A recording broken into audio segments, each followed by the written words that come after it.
ब्रह्मा जी ने सृष्टि बनाई, केवल पैदा कितने लोगों को? केवल 4 लोगों को। 4 ही लोगों से सृष्टि बन गई।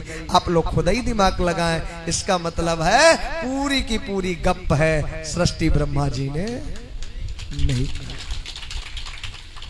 गलत तो नहीं बता?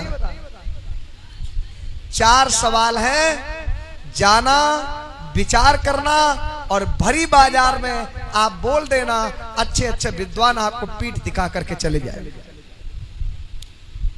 जितने भी 33 करोड़ देवी देवता हैं, सबकी फोटो आप लोगों ने नहीं देखी होगी, लेकिन राम, कृष्ण, शंकर, ब्रह्मा, विष्णु, इनकी तस्वीरें तो आप लोगों ने कैलेंडरों में देखी होंगी।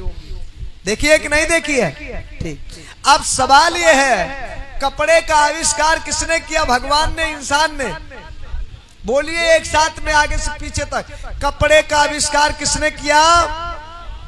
क्योंकि इतिहास में हम आदि मानव की कथा पढ़ते हैं कि यहाँ पर जब कपड़े का आविष्कार नहीं था तो आदि मानव नंगा रहता था, जानवरों की खाल से और पेड़ की पत्तों और उसकी छाल से अपने शरीर को, इतिहास कहता ना, मतलब जानवरों की खाल से, पेड़ पौधों की पत्तों और उसकी छाल से अपने शरीर को ढकता था। आदि मानव नंगा रहता था जब कपड़े का आविष्कार नहीं हुआ था। तो आप विचार करिए, आपने ब्रह्मा जी को देखा, शंकर जी को देखा, पार्वती को देखा, लक्ष्मी जी को देखा, विष्णु जी को देखा, सारे लोग कपड़ा पहने हैं। पहने कि नहीं पहने हैं? और कपड़े का आविष्कार किसने किया? इंसान ने। अगर कपड़े का आविष्कार इंसान ने किया, अगर भगवान पहले पैदा हुआ तो वो कपड़ा किस फैक्ट्री से लेके आया? विचार कर। सुनार की दुकान थी नहीं, सोने का आविष्कार हुआ नहीं था, धातुओं का आविष्कार हुआ नहीं था, सुनार की दुकान थी नहीं, तो उस समय भगवान का मुकुट, भगवान के कुंडल, लक्ष्मी जी की नथुनिया, ये किसकी दुकान से आई? किसने गढ़ा था? इसका मतलब सुनार पहले पैदा हुआ। भगवान आटा, दाल, तेल, ये किसने बनाया? किसने बनाया? इंसान ने। और भगवान 56 प्रकार का भोग खाता था। जब लड्डू, बर्फी, मिठाई बनती थी तो चीनी किस फैक्ट्री की जाती थी? कढ़ाई थी नहीं, खोया किस कढ़ाई में उठा जाता था बर्फी बनाने के लिए? चीनी थी नहीं तो किस फैक्ट्री से आती थी? आप लोग विचार कर रहे हैं। चीनी की फैक्ट्री किसने बनाई? चीनी का आविष्कार किसने किया? इंसान ने। और बर्फी का आविष्कार तो ब्रह्मा जी, विष्णु जी, शंकर जी स्वर्ग लोक में रहते थे, तो उनके वहां ब्रह्म जो है क्या नाम, 56 प्रकार का भोजन बनता था। 56 प्रकार के मसाला कौन लेके आया? किसकी दुकान से? जब बनिया था नहीं, सरसों का तेल था नहीं, कोल्हू लगा नहीं था। क्योंकि यंत्रों का आविष्कार किसने किया? इंसान ने किया ना। अगली चीज, इन महल और 2 महले जो मकान हैं, इन मकानों का आविष्कार किसने किया? किसने बनाया? घर मकान किसने बनाए? भगवान ने कि इंसान ने?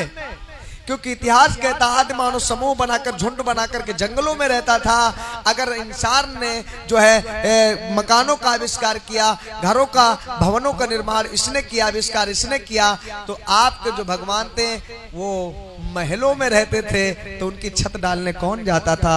कौन से मसाला की वो छत बनी थी? सरिया, सीमेंट, गारा, ईंट कहां से आया था? कौन वैज्ञानिक पहले पैदा हुआ? अगली बात, देवताओं की हम बात नहीं कर रहे हैं। देवताओं के राजा जो इंद्र थे, देवताओं के राजा कौन थे? इंद्र। उनके दरबार में नाचने वाली नचनिया, नर्तकी, परियां नाचती थी। उर्वशा, रंभे, मेनका, इसी नाम, ये नाम था। उर्वशी, रंभा, मेनका नाम की परियां उनके वहां नाचती थी। ढोलक बजती थी, नगाड़ा बजता था, हारमोनियम बजती थी, पैरिश बजती थी, घुंघरू भी बांध करके वो नाचती थी। अब विचार करिए, ढोलक बनाने वाला कौन? बजाने वाला कौन? जब देवताओं के राजा इंद्र के दरबार में नृत्य होता था, तो इसका मतलब इंद्र बाद में पैदा हुए और ढोलकिया और नगाड़ा बजाने वाले पहले पैदा हुए। तब तो उनके दरबार में मनोरंजन होता था। जब देवतन के राजा ही नहीं रहे तो देवता कैसे हो सकते हैं? बस मैं इन्हीं बातों के साथ में अपनी वाणी को विराम देता हूं। अगर एक भी बात अगर आपको लगे कि ये झूठ है तो अपने दिमाग से कस के मंथन करना, खो तर्क की कसौटी पे कसना, और जब कसोगे तो सत्य निकलेगा कि क्या सही है क्या गलत है। दूध तो सब पैदा करते हैं, दूध खाना सब जानते हैं, लेकिन दूध के अंदर घी छिपा है सबको नजर नहीं आता। दूध के अंदर ही घी होता है, लेकिन वो सबको नहीं दिखता है। अगर घी प्राप्त करना है तो दूध को जमाना पड़ेगा, और जमाने के बाद में बहुत मेहनत करनी पड़ेगी, मथानी चलानी पड़ेगी, तब घी निकल करके बाहर आएगा। और वो 1000 रुपए किलो बिकेगा, और जहां से घी निकलता है वो 50 रुपए किलो बिकेगा, 1000 रुपए कुंटल बिकेगा। तो ये चीजें हैं, आप लोग समझें और देखें, और अपने समाज में अपने भतीजों को, अपने भाइयों को, अपने बच्चों को ज्यादा से ज्यादा पढ़ाएं। जब अपनी बेटी और बेटा पढ़े लिखे होंगे तो ऑटोमेटिक वो IAS PCS ESP DSP government servant होंगे, कुछ ना कुछ तो जरूर बन जाएंगे। और जब कुछ ना कुछ बन जाएंगे तो आपके परिवार की गरीबी दूर होगी, आपका विकास होगा। जब आपका विकास होगा तो जो आपकी इज्जत नहीं करते वो भी आपकी इज्जत करने लगेंगे। भिखमंगे बने रहे, कांवर चढ़ाते रहे, भंडारा करते रहे, पुण्य करते रहे, व्रत रहते रहे, और घर में छप्पर नहीं है तो कोई तुम्हारी पूजा करने, क्योंकि बाप बड़ा ना भैया आज के समय में सबसे बड़ा। हाँ? बहन कुमारी मायावती चमरिया थी कब? जब गरीब थी, और मुख्यमंत्री बन गई तो कहाँ बन गई चमरिया से? बहन जी सतीश चंद्र मिश्रा जाते थे सबसे पहले पैर छूने लगे। अगर गरीब होती तो क्या उनको बहन जी कहता कोई? बोलिए, कहता कोई? नहीं कहता ना। तो जब बड़ा कोई हो जाता है तो उसकी जाति खत्म हो जाती।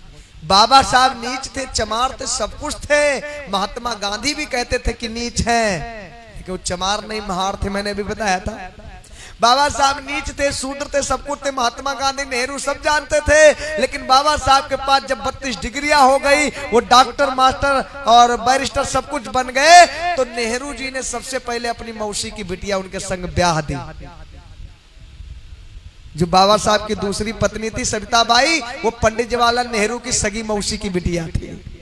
वैसे वो नीच थे, और जब वो सक्षम हो गए तो सबसे पहले अपनी बिटिया भी आए दिए।